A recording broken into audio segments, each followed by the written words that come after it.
कधी ती आई असते, कधी ती पत्नी असते, कधीतरी कुणाची तरी बहीण असते, कधीतरी कुणाची तरी मैत्रीण असते. ही सगळी नाती निभवताना काही वेळा तिची खूप दमछाक होते आणि ह्या सगळ्या रुटीनमध्ये धडपडताना बऱ्याचदा ती स्वतःच्या आरोग्याकडे दुर्लक्ष करत असते. कधी सिझर केल्यानंतर डॉक्टरांच्यावर पण काही वेळेस हो. आरोप येतात, की तुम्ही कसं काय हे केलं, तुम्ही नॅचरल म्हणजे होत असताना तुम्ही सिझर का केलं? आईजड आजी आहे, तिला कितीतरी मुलं झाली, त्यातली जगली किती, गेली किती, जन्माला येताना अबॉर्शनच किती झाले.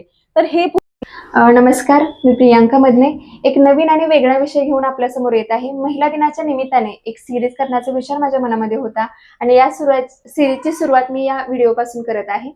खऱ्या अर्थानं आपण ज्यावेळी एका स्त्रीचा विचार करतो त्यावेळी ती अनेक नात्यांमध्ये विभागलेली असते. कधी ती आई असते, कधी ती पत्नी असते, कधीतरी कुणाची तरी बहीण असते, कधीतरी कुणाची तरी मैत्रीण असते. ही सगळी नाती निभवताना काही वेळा तिची खूप दमछाक होते आणि ह्या सगळ्या रुटीनमध्ये धडपडताना बऱ्याचदा ती स्वतःच्या आरोग्याकडे दुर्लक्ष करत असते. आणि हे कधी समजतं आपल्याला, ज्यावेळी एखाद्या कुटुंबातून स्त्रीचं अस्तित्व अचानक नाहीसं होतं किंवा एखाद्या आजाराने ती निघून जाते. त्यावेळी खऱ्या अर्थाने त्या कुटुंबाला त्या स्त्रीची काय म्हणू शकतो, की स्त्रीचं अस्तित्व समजतं. ती नसल्यामुळं किती गोष्टी थांबलेल्या आहेत हे समजतं. तर महिला दिनाच्या निमित्तानं आरोग्याकडे बघण्याचा महिलांचा दृष्टिकोन बदलावा किंवा एका फॅमिलीमध्ये, कुटुंबामध्ये पण महिलांचं आरोग्य किती महत्वाचं आहे यावरतीच विचार करण्यासाठी, गप्पा गोष्टी करण्यासाठी आपण आज एक स्त्री रोग तज्ञ डॉक्टर शैलजा कुलकर्णी मॅडम आहेत, त्यांच्यासोबत आपण बातचीत करणार आहोत आणि त्यांच्याकडून महिलांचं आरोग्य आणि त्याविषयीची जागरूकता किती महत्वाची आहे याविषयी बोलणार आहोत. बघूया मॅडम या व्हिडिओच्या माध्यमातून आपल्याला काय सांगता येते. सुरुवातीला तर नमस्कार मॅडम. नमस्कार प्रियांका. तुमचं स्वागत आहे आमच्या चॅनलमध्ये. आम्ही विचार करत होतो ज्यावेळी सिरीज बनवायची त्यावेळी कशा पद्धतीने गेलं पाहिजे. तर पहिल्यांदा ज्यावेळी महिलांचा विचार केला त्यावेळी माझ्या हेच डोक्यात आलं, की महिला बऱ्याच गोष्टी करत असतात. प्रत्येक क्षेत्रामध्ये त्या पुढे आहेत, अग्रेसर आहेत. प्रत्येक गोष्ट खूप चांगल्या पद्धतीने करत आहेत. कुठलं क्षेत्र असं नाही जिथं महिला पोहोचलेली नाही. बरोबर. परंतु हे सगळं करत असताना, धडपडत असताना ती स्वतःकडेच लक्ष देत नाही. म्हणूनच म्हटलं, की तुमच्याशी बोलणं खूप गरजेचं आहे. तर मॅडम पहिल्यांदा तर सांगा, एक स्त्री सृजनशील असते, निर्मिती तिच्यातूनच होत असते. तर त्या निर्मितीमध्ये पिरियड्स खूप महत्वाचे असतात. परंतु आजकाल असं जाणवतं, की पिरियड्स वेळेवर येत नाहीत. तर याविषयी तुम्ही काय सांगाल? कारणं काय असू शकतात किंवा काय हो. आहे याच्या पाठीमागे? प्रियांका, मला तुला हे सांगायचं आहे, की बऱ्याचदा जेव्हा मुली माझ्याकडे येतात, की त्यांची पाळी व्यवस्थित येत नाही, तर त्यांचं म्हणणं असं असतं, की प्रॉब्लेम झालाय, प्रॉब्लेम येत नाही. आता मी तर असं म्हणेन, की ह्या मुलींना असं सांगेन, की सर्वप्रथम पिरियड्स किंवा पाळीला प्रॉब्लेम म्हणणे बंद करा. आमच्या हिशोबाने प्रॉब्लेम, पाळी आली नाही तर प्रॉब्लेम बरोबर. मुलींचं. तर सगळ्यात पहिल्यांदा पिरियडला प्रॉब्लेम म्हणणं बंद करा. प्रत्येक मुलीला पिरियड येणं हे गरजेचंच असतंय. ते पिरियड एक नॉर्मल पिरियड, एक ढोबळपणे सांगायचं झाला तर एका पिरियडमध्ये दर रेग्युलर असला पाहिजे. रेग्युलर म्हणजे काय? ज्या मुलीला महिन्यानी येतो तिला महिन्यानीच यायला पाहिजे. ज्या मुलीला 3 आठवड्यांनी येतो तिला 3 आठवड्यांनी यायला पाहिजे. ज्या मुलीला 1.25 महिन्यानी येतो तिला 1.25 महिन्यानीच यायला पाहिजे. म्हणजे काय? तर पहिल्यांदा रेग्युलर यायला पाहिजे. दुसरी गोष्ट, काही मुलींना 2 दिवस ब्लिडिंग होतं, 4, 5, 6, 8 दिवसापर्यंत होतं. त्यामुळे एक एव्हरेज आम्ही काय म्हणतो, की 2 दिवसापासून 8 दिवसापर्यंत ब्लिडिंग झालं तरी ते नॉर्मल आहे. बरं, किती ब्लिडिंग व्हायला पाहिजे? की दिवसातनं 24 तासातनं साधारण एक 2 पॅड्स ते जास्तीत जास्त 4 पॅड्स असू देत किंवा फडकी वापरली तरी चालेल, काही प्रॉब्लेम नाही. पण एक 2 ते 4 24 तासात हे एवढं नॉर्मल असं पकडलं जातं. म्हणजे फार कमी पण नाही, फार जास्त पण नाही. हां, अजून एक महत्वाची गोष्ट अशी आहे, की बऱ्याच मुली तक्रार करतात ना, पोटात दुखतंय, पोटात दुखतंय. काही वेळेला शाळेतनं त्यांच्या शिक्षक पण घेऊन येतात, की अरे पोटात दुखतंय म्हणून तिला बसता येईना वगैरे. तर पोटात दुखतं ठीक आहे, मान्य आहे. कधी-कधी पाळी येते, म्हणजे पाळी म्हणजे गर्भाशयाच्या पिशवीचा आतला जो पडदा आहे, तो हळू-हळू गळून पडतो आणि दुसऱ्या महिन्यात परत तो नवीन तयार होऊन पुढच्या महिन्याच्या पाळीला परत गळतो. जर प्रेग्नन्सी राहिली तर हा गळायचा थांबतो आणि ते वाढ होते. राईट. हो ना, एवढं मोठं बाळ सांभाळायचं असतं पिशवीला, म्हणून त्याची वाढ होत असते. तर पिरियडच्या वेळेला पोटात दुखणं म्हणजे किती दुखणं? तर हा, जर तुम्ही तुमची नेहमीची कामं करू शकत असाल, म्हणजे जर ती शाळेत असेल तर ती शाळेत जाऊ शकते, येऊ शकते, शाळेत अभ्यासात लक्ष देऊ शकते, होमवर्क गृहपाठ करू शकते, कॉलेजमध्ये असली तर कॉलेजची सगळी कामं करू शकते, घरात थोडीफार मदत करू शकते तिच्या पिरियड्स चालू असताना. हा ठीक आहे, थोडं दुखलं, थोडं विश्रांती घेतली, चालू शकेल. पण जर तिला तिची रोजची कामं ही करता येत नसेल, तर मग 100% कुठल्या तरी स्त्रीरोग तज्ज्ञ डॉक्टरांच्याकडे गेलेलं चांगलं. स्त्रीरोग तज्ज्ञ डॉक्टर तपासतील कुठल्या प्रकारचं, ह्याला आम्ही डिस्मेनोरिया असं म्हणतो, तर ते कुठल्या प्रकारचा डिस्मेनोरिया आहे बघतील आणि त्या हिशोबाने गोळ्या देतील. म्हणजे त्याचेही प्रकार असतात. हा, त्याचेही प्रकार असतात आणि सोपं आहे त्याला. गोळी म्हणजे एखादी गोळी, 2 गोळी 1-2 दिवस कदाचित खावं लागेल, त्याच्यापेक्षा जास्त काय फार त्याच्यासाठी करावं लागतं असं नाही. हा, चुकून एखादी मुलगी असते की जिला खूपच त्रास होतो, मग त्यावेळेला मात्र इंजेक्शन वगैरे कधी कधी द्यावं लागतं. खरंच. आणि त्याच्यानंतर मला अजून एक आहे की आता बऱ्याच जणांच्याकडून ऐकतो की पीसीओडी किंवा पीसीओएस हो म्हणतात, हो. याच्याविषयी थोडस सांगा, म्हणजे नक्की पूर्वी काय? त्याला पीसीओडी म्हणत होते, आता पीसीओएस म्हणतात, म्हणजे पॉलिसिस्टिक ओव्हेरियन सिंड्रोम असं त्याचं नाव आहे. तर पॉलिसिस्टिक ओव्हेरियन सिंड्रोम सुद्धा वेगवेगळ्या प्रकारचा असतो. तर पॉलिसिस्टिक ओव्हेरियन सिंड्रोम अलीकडे आपल्याला का दिसायला लागला, तर सगळ्यात पहिल्यांदा म्हणजे बऱ्याच मुली आता समोर येऊन डॉक्टरांच्याकडे जात आहेत, तपासण्या करून घेत आहेत की बाबा का पूर्वीच्या काळी हा नाही पिरियड्स नीट आले तरी गप्प बसलं जात होतं आणि मुलींना जास्त फार दवाखान्यात चला किंवा त्यांच्यावर एवढं लक्ष दिलं जात नव्हतं. तर आता मुली पुढे येत आहेत, तपासायला येत आहेत, म्हणून पण त्याचं प्रमाण वाढलंय. पण त्याच्यापेक्षा ही महत्वाची गोष्ट म्हणजे आजकालचं लाईफस्टाईल जे खूपच बदललंय. म्हणजे सूर्योदयाबरोबर उठणे आणि सूर्यास्तानंतर थोड्या वेळात जेवण करून लवकर झोपणे, ही जी पूर्वीची आपली परंपरा होती ती ऑलमोस्ट आता नाहीच म्हणायला हरकत नाहीये. आणि दुसरी गोष्ट म्हणजे व्यायामाचा अभाव. शाळा संपली की क्लास संपला किंवा कॉलेज संपलं की क्लास संपला की काहीतरी ट्युशन संपलं की आणि गृहपाठ, प्रोजेक्ट असं करत करत पालक मुलांना अजून कुठला तरी एखादा छंदाचा वर्ग किंवा असं एक्स्ट्रा किंवा स्पोर्ट्स असं इतकं त्या मुलांच्यावर दडपण असतं की त्यांना बेसिकली उसंतच नसते.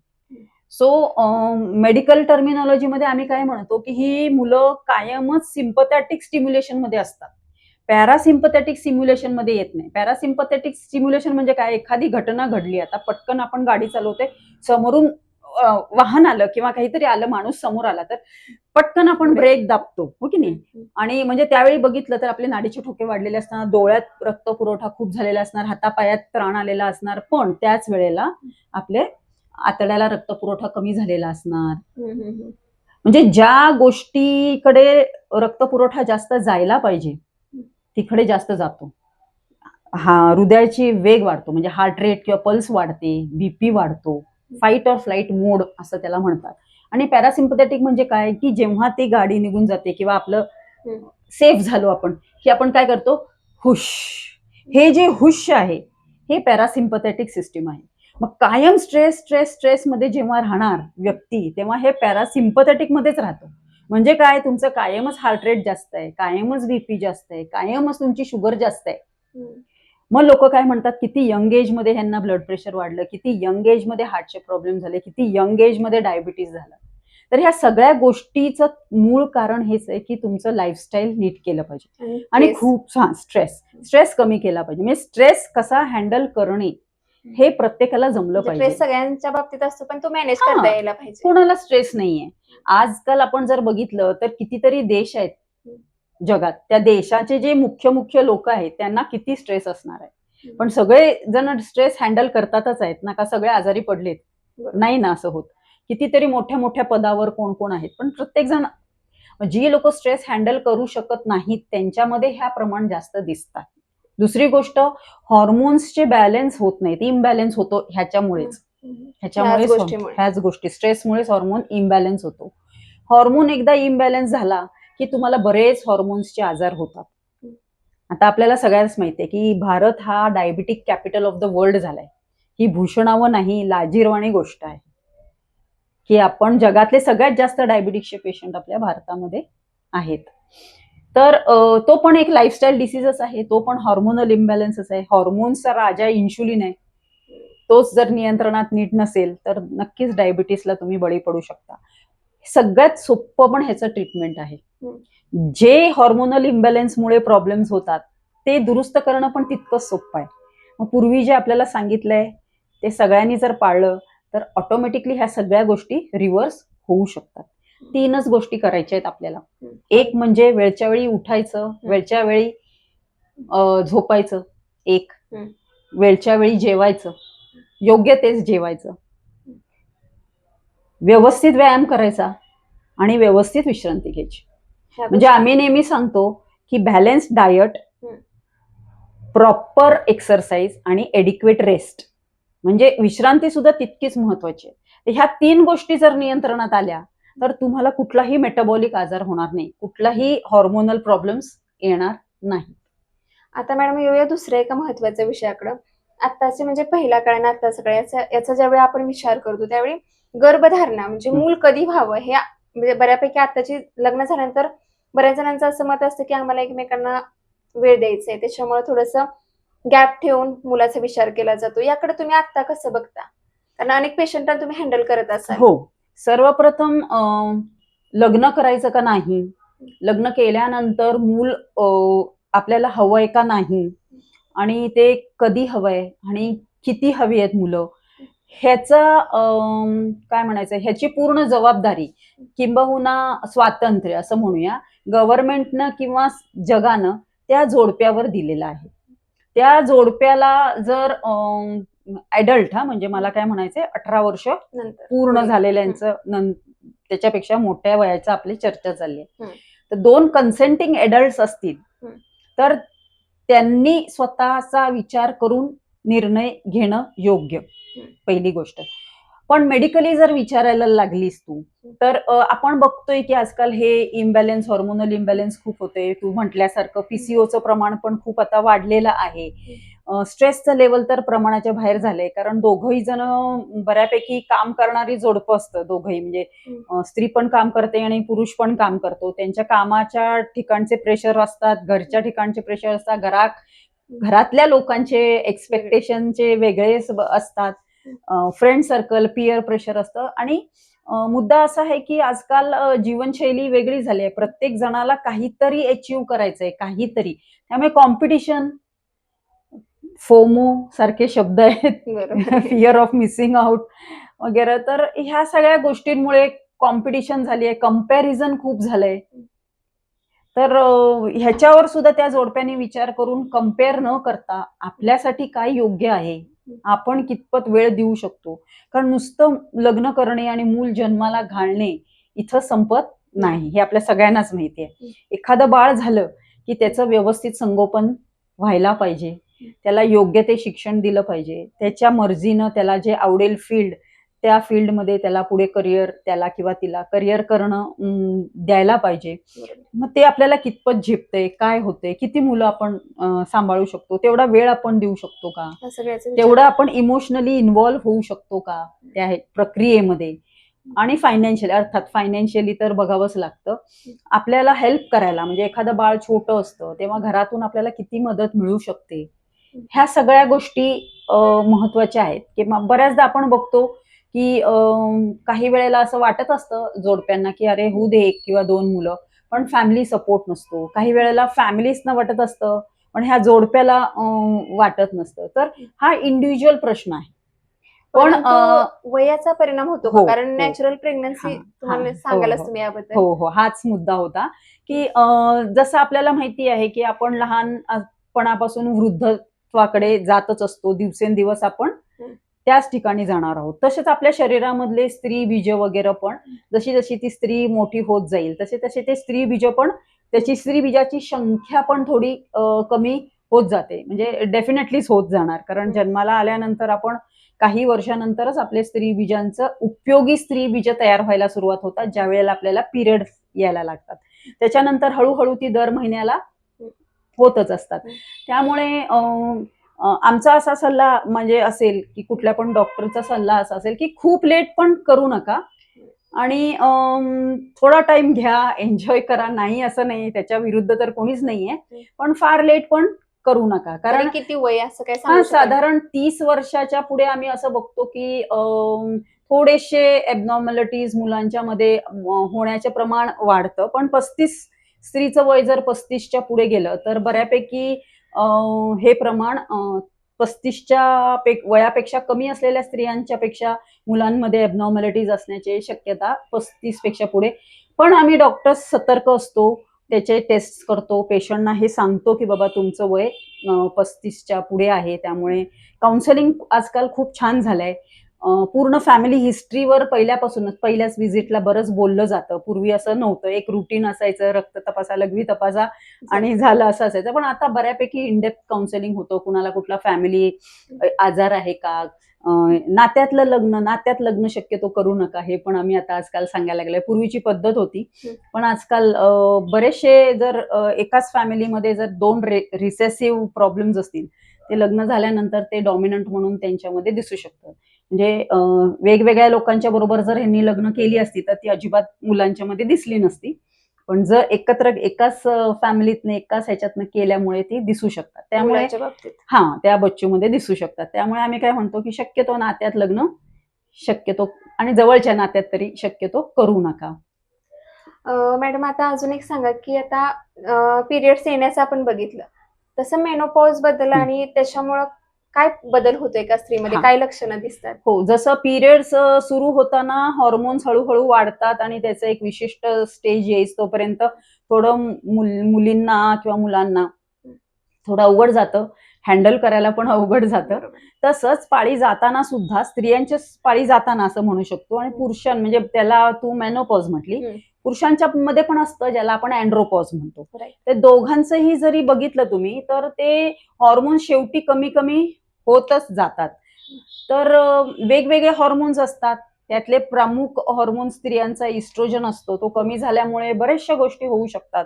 उदाहरणच द्यायचं झालं तर कधी कधी कानातनं वाफा येणे किंवा डोक्यातनं वाफा येणे किंवा धरधरून घाम येणे किंवा त्वचा कोरडी पडणे, संबंधाची जागा कोरडी पडणे, संबंधाचे इच्छा न होणे, एखाद दिवशी डिप्रेशन आल्यासारखं वाटणे, एखाद दिवशी फुल एकदम फ्रेश, एकदम सगळीच कामं मी करू शकते असं असतं. कधी कधी कारण नसताना रडावंसं वाटणे, कारण नसताना मग काहीच झालेलं नसतं, किंवा एखाद्या इरिटेट होणे छोट्या छोट्या गोष्टींवरनं, आणि मग ती स्त्री अशी मुलांनी काहीतरी केलं तरी ओरडत असते. तिला ऍट द बॅकग्राऊंड लक्षात येत असतं, अरे एवढ्याशा गोष्टीसाठी आपण काय एवढं ओरडतोय, पण तिला थांबवता येत नाही त्या गोष्टी, ती अशी बोलत बोलत बोलत जाते. सो ह्या गोष्टी होतात. अजून पण काही गोष्टी होतात की त्वचा राठ होणे, सुरकुत्या पडणे बायकांना, किंवा ब्लड प्रेशर कधी कधी ह्या परिस्थितीमध्ये, ह्याच एजमध्ये थोडं वाढू शकतं.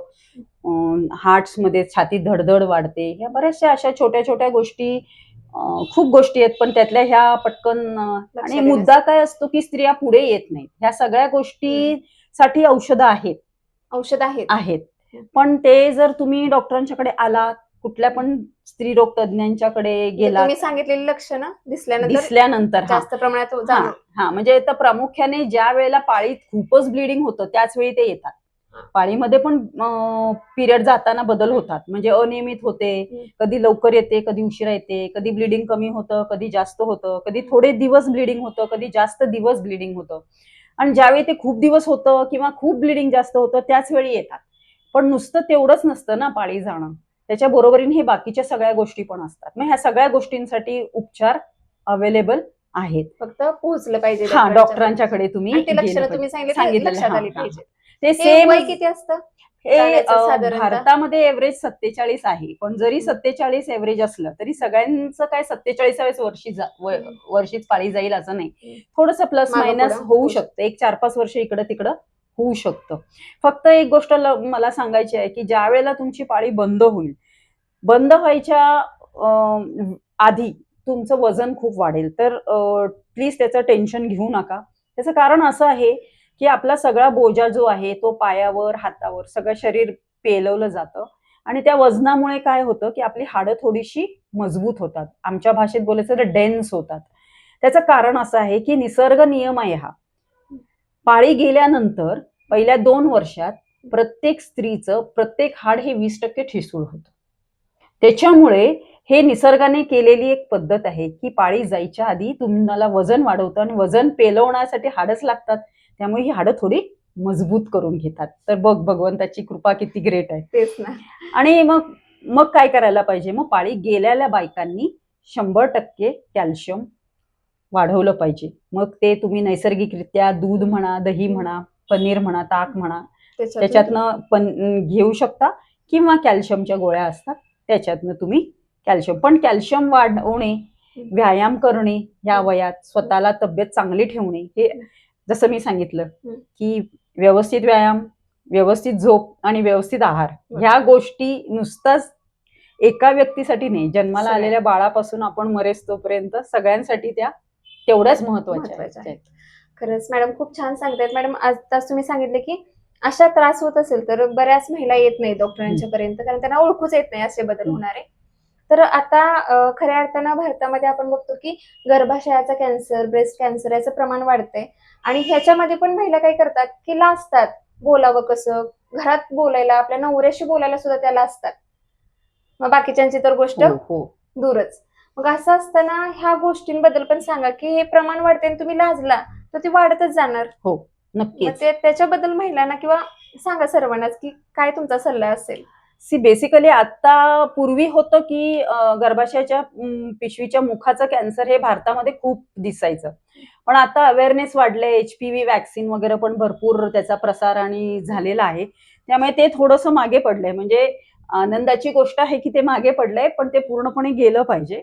आणि दुसरी गोष्ट म्हणजे ब्रेस्ट कॅन्सर, स्तनाचा जो कॅन्सर आहे तो आता भारतामध्ये 1 नंबरला स्त्रियांच्या मध्ये दिसतो. स्त्रियांच्यातला 1 नंबरचा कॅन्सर आता स्तनाचा कॅन्सर आहे.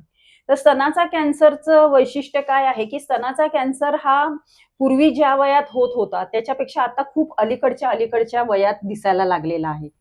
तर आमचं असं म्हणणं आहे की स्तनाचा कॅन्सर हा जर खूप लवकर समजला, म्हणजे स्टेज 1, A, B, 2 वगैरे लवकर, म्हणजे फर्स्ट सेकंड स्टेज मध्ये जर समजला तर त्याचा उपचार खूप सोपे आणि त्याचे रिझल्ट खूप चांगले आहेत. म्हणजे ऑलमोस्ट 90 to 100% लाईफ एक्सपेक्टन्सी खूप छान आहे. तर पण तो लवकर सापडला पाहिजे. मग लवकर सापडण्यासाठी काय केलं पाहिजे, तर लवकर डॉक्टरांच्याकडे गेलं पाहिजे.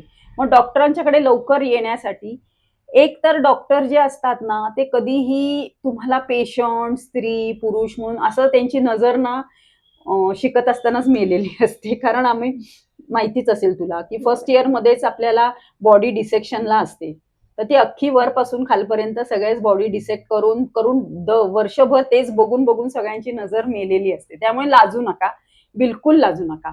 तुम्ही डॉक्टरांच्याकडे, तुम्हाला जे तुमच्या जवळचे डॉक्टर वाटतात त्या डॉक्टरांच्याकडे, स्त्री रोग तज्ञांच्याकडे, सर्जनकडे, जे तुमच्या ओळखीचे आहेत त्यांच्याकडे जाऊन स्वतःच्या स्वतः स्तनाची तपासणी, स्वतः परीक्षण कसं करायचं हे शिकून घ्या.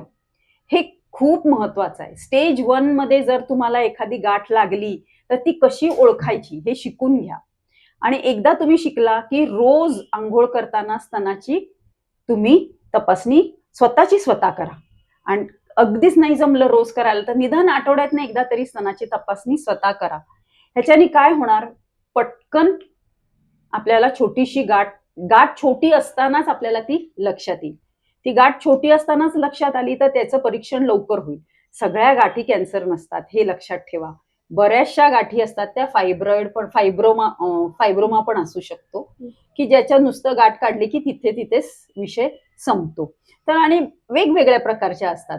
तर कॅन्सर हा त्यातला एक गाठीचा एक प्रकार आहे. पण जर ती कॅन्सर असेल तर ती छोट्यातली छोटी असतानाच त्याचा उपाय होईल आणि तुम्ही पूर्णपणे बरे होण्याची शक्यता खूप वाढते.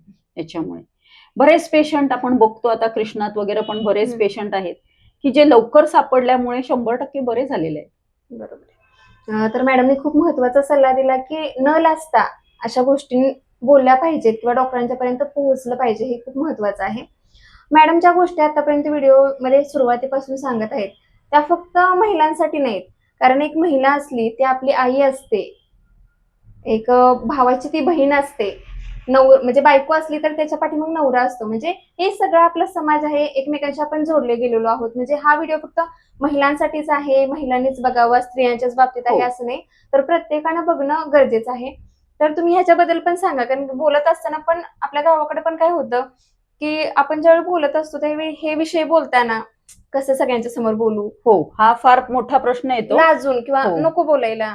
आता स्तनाच्या कॅन्सर पेक्षा सुद्धा हे गर्भाशयाच्या मुखाचं कॅन्सर पांढरं जातंय म्हणून किंवा अंग बाहेर येतंय म्हणून सुद्धा बऱ्याच बायका येत नाहीत. त्यांना वाटतं की त्यांच्या त्या म्हणजे आजीच्या वयाच्या वगैरे असतात आणि त्यांना वाटतं की आमच्या डिलिव्हरी पण घरीच झाल्यात, कुणी आम्हाला हात लावलेला नाही आजपर्यंत, अशी एक समज असतो. त्याच्यामुळे ते दवाखान्यात यायला लेट होतो आणि लेट आल्यानंतर मग उपचार करण्यासाठी डॉक्टरांच्याकडे फार थोड्याच गोष्टी शिल्लक राहतात किंवा उपचार करायला जरी सगळ्या गोष्टी असल्या तरी यश येण्याचे प्रमाण खूप कमी होऊन जातं. त्यामुळे लवकरात लवकर येणं, न लाजता येणं आणि पुरुषांना मी असं सांगेन की निदान बाबा एक 15 दिवसातनं एकदा नाहीतर महिन्यातनं एकदा तरी विचारा की घरातल्या बायकांना की बाबा तुम्हाला काही त्रास आहे का? किंवा काय म्हणजे कुठे म्हणजे दवाखान्यात जायचंय का?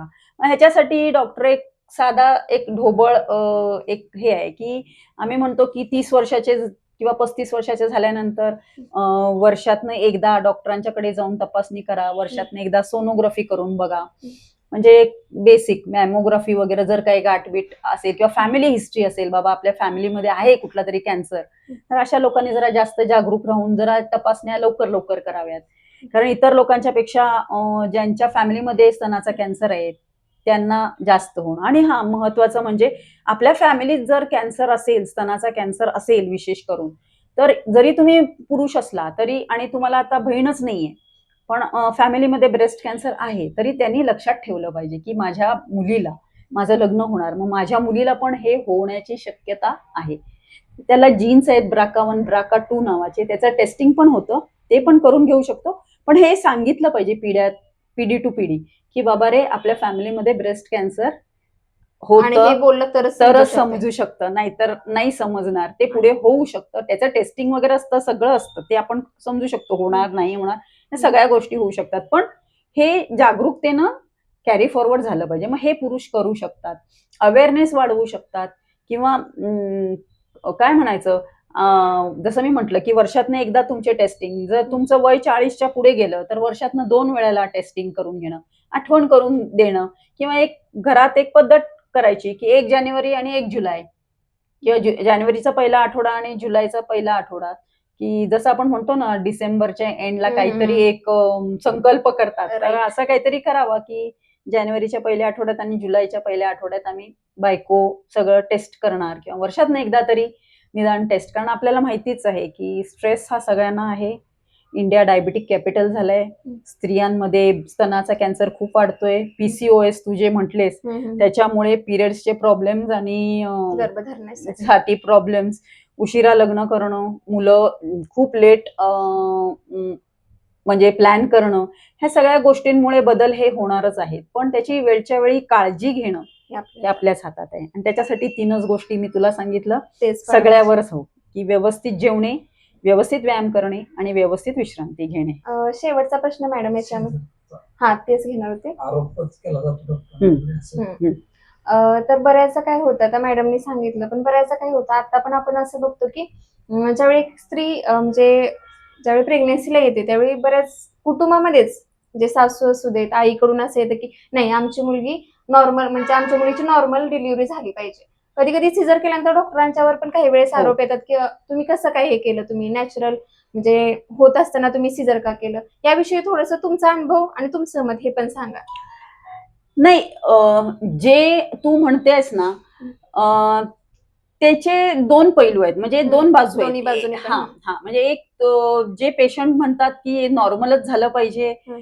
काही पेशंट असे पण असतात की प्रेग्नन्सी टेस्ट पॉझिटिव्ह आल्यावर डायरेक्टच सांगतात की मॅडम मी ही बघा माझी प्रेग्नन्सी टेस्ट पॉझिटिव्ह आले, माझं सिझरच करायचं. सुरुवात पहिल्याच म्हणजे काय होतंय हे विचारायच्या आधीच प्रेग्नन्सी टेस्ट दाखवतात आणि माझं सिझरच करा असं सांगतात. त्यामुळे दोन्ही बाजू आहेत, पण ही बाजू लोकांच्या समोर येत नाही कारण ही डॉक्टर्स फेस करतात. हा एक मुद्दा झाला. बरं, सगळ्यांचं सीझर होत नाही हे पण मी तुला सांगते. आणि तू जे म्हणतेस ना की सीझरचं प्रमाण वाढलंय, मी सहमत आहे, सीझरचं प्रमाण वाढलंय, पण त्याच्या मागची कारणं पण तशीच आहेत. स्त्रियांना एक तर अधिकार आहे की त्यांचं शरीर आहे, त्यांना कुठल्या प्रकारे त्यांना लेबरमध्ये जायचं आहे का नाही, का त्यांना सीझर करायचं आहे, हा अधिकार स्त्रियांच्याकडे आहे. हा एक मुद्दा झाला.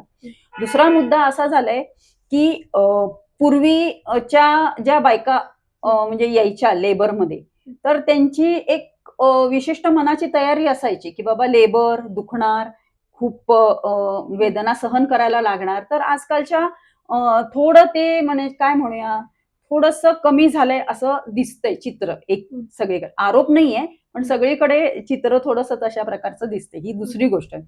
तिसरी गोष्ट म्हणजे जर आता माझ्या मुलाला किंवा माझ्या नातवंडांना किंवा ह्या जनरेशन मधल्या कोणाला जर आपण असं विचारलं की बाबा सावत्रचा अर्थ काय, सावत्र ह्या शब्दाचा अर्थ काय, तर त्यांना पटकन सांगता येणार नाही. त्याचं कारण असं आहे की चुकूनच कुणीतरी असं सावत्र आई, सावत्र भाऊ, सावत्र बहीण असं त्यांचं समोर आलंय चित्र.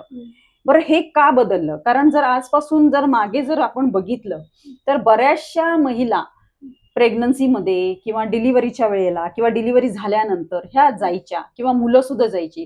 पूर्वीच्या पिढीमध्ये नाही का, जर आपण बघितलं हिस्ट्री जर काढली की कोणाची तरी XYZ आजी आहे, तिला कितीतरी मुलं झाली, त्यातली जगली किती, गेली किती, जन्माला येताना अबॉर्शनच किती झाले, तर हे पूर्वी दिसत होतं. ते आजकाल तसं दिसत नाही. आजकाल every baby is precious, every mother is precious. त्यामुळे व्यवस्थित काळजी घेतली जाते. चुकूनच एखादी आई जाते, चुकूनच एखादं बाळ जातं. मग ज्या वेळेला डॉक्टरना समजतं की हे नॉर्मल होणार नाहीये, आणि ज्या पूर्वी अशा बायका किंवा मुलं जी जात होती, तर ते आता वाचवण्यासाठी आईला किंवा बाळाला किंवा दोघांनाही वाचवण्यासाठी आपल्याला सीझर करावं लागतं. तर त्यामुळे तुझं म्हणणं बरोबर आहे, पण त्याच बरोबरीनं ह्या वाढलेल्या सीझरच्या प्रमाणामुळेच आपलं माता मृत्यू दर कमी आलाय. इन्फंट मॉर्टॅलिटी रेट म्हणजे नवजात शिशूचा मृत्यूचा दर कमी आलेला आहे, मृत्यूचा रेट कमी आलेला आहे. म्हणजे जो 1 मिलियन लाईव्ह बर्थ मध्ये किती गेले हे जे आपण बघतो, कॅल्क्युलेट करतो, त्याचा रेकॉर्ड असतं सगळीकडे गव्हर्नमेंटमध्ये. तर तो जो आहे तो दर कमी आलेला आहे. ह्याचं पण प्रेक्षकांनी लक्ष दिलं पाहिजे की जे डॉक्टर सीझर करतात तर ते पेशंट जगतात, त्यांची मुलं जगतात. आणि आजकाल काय झालंय की दर बेबी हे प्रिशियस आहे. प्रत्येक बाळ हे प्रिशियस आहेच, त्याच्याबद्दल काही शंकाच नाही. पण ते आयसीयू म्हणजे काय म्हणायचं, ते इतकं त्याचं प्रमाण म्हणजे किंवा त्याची घनता इतकी वाढली आहे की जरा जरी काहीही झालं तरी ते डॉक्टरांची चूक, असं जे मत आहे ना, ते मला वाटतं त्याच्यामध्ये विचार केला पाहिजे. असं प्रत्येक वेळी डॉक्टरच चूक असतो असं नाही. कारण की काय आहे, शेवटी जरी काही प्रॉब्लेम झाला तरी डॉक्टरांचंच नाव खराब होणार आहे. त्यामुळे कुठल्या डॉक्टरना वाटेल की आपलं नाव खराब व्हायला पाहिजे, ते त्यांच्या पद्धतीने आपला प्रयत्न करतच असतात. शेवटी काही गोष्टी घडतात त्याच्या तुम्ही पण म्हणजे डॉक्टर पण काही करू शकत नाहीत काही गोष्टींचा. आणि जर डॉक्टरच सगळं करू शकत असतात, मग डॉक्टर कधीच मेले नसते, कधीच आजारी पडले नसते. बरोबर. ह्या गोष्टींचा पण विचार केला पाहिजे. खरंच मॅडमनी खूप छान सांगितलं. एक आपण महिला दिनाचा विचार करतो, महिलांच्या सन्मानाचा विचार करतो.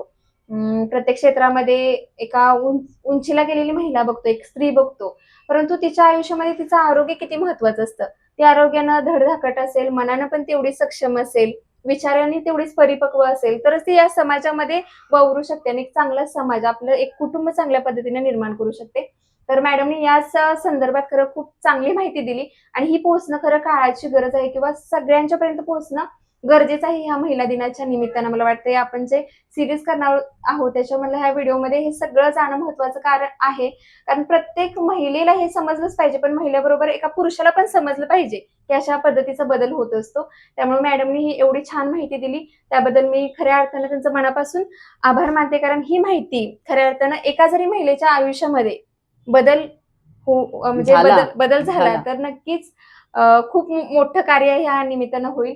आणि मॅडमचं पुन्हा एकदा मी मनापासून आभार मानते की तुम्ही या विषयावर मन मोकळ्या गप्पा मारल्याने एवढी सुंदर माहिती प्रेक्षकांपर्यंत पोहोचवण्यासाठी मदत केली. Thank you so much madam. तुझं पण खूप खूप धन्यवाद की तू हे असे छोटे छोटे विषय घेऊन युट्यूबवर येते आहेस.